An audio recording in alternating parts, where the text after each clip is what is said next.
Welcome to my YouTube channel. मैं सभी को ब्लॉग में बताने वाला हूँ वो सब चीजें जो कि कभी आज से पहले कभी ना हुई है ना होंगी, और जो कैद हो चुका है इस कैमरे में वही एक ब्लॉग की तरह मैं बताने वाला हूँ कि आज हमने क्या क्या किया। आज सुबह से उठ के आ जाते सीधा, क्योंकि आज था मौसम पूरा सुहाना और हम लोग मस्ती करते हुए आ चुके थे खेत पर करीबन 2 किलोमीटर की दूरी पर गाड़ी रखकर सीधे निकल आते हैं अपने खेत की ओर। आते आते इतनी सारी मस्ती हो रही थी कि साली ऐसी बातें कर रहे थे जिनकी बातों को ना ही कभी भविष्य होने वाला था, उन बातों का कोई कुछ निकलने वाला था। और इसी के गुस्सा के आते के साथ साले ने मुझको धक्के देने से रुक गया। फिर के आखिर के बाद की मैंने कुछ कर नहीं पाया और इस साले ने मुझे ऐसा धक्का दिया कि सीधे में एक गड्ढे में जाके गिरा और सीधे निकल आता हूँ अपने खेत पे आने के बाद। तो मैंने देखा कि टमाटरों की हालत तो बहुत ही ज्यादा खराब हो गई थी, जो कि मुझे ऐसा लग रहा था कि अब तो मानो पूरी तरह इनकी तबीयत खराब हो जाएगी। इसी तरह मैंने इन पर दवाई का छिड़काव करना शुरू कर दिया। दवाई का छिड़काव शुरू करना किया तो साले इन लोग इतनी मस्ती कर रहे थे, कह रहे थे तू तो साले बहुत ही चूतिया इंसान लग रहा है, क्योंकि तेरी शक्ल तो पूरे कुत्ते की तरह मैच हो रही है। तो मैंने कहा रुक भाई,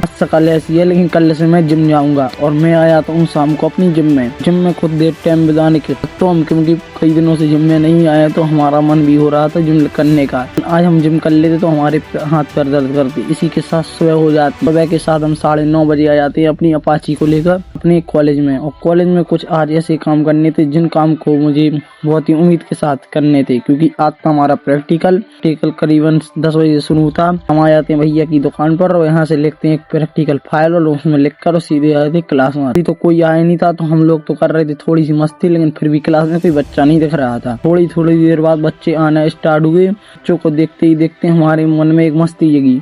करीबन 2 बज गए थे, हमारा मन हो रहा था बेकार और सीधे कॉलेज के बाहर आ गए थे। कॉलेज के बाहर आने के बाद तो कुछ बच्चे तो ऊधम कर रहे थे, हमारा गुस्सा आ गए। फिर हम लोग क्लास में फिर बैठकर फिर ऊधम करने लगते हैं। उसमें इतने सारे बच्चे होने के बाद तो साले मान ही रहे थे। करीबन 4 बज गए थे, करीबन 2 से 2:30 बज रहा था और मेरा मन तो पूरा तरीके से ब्लॉक ही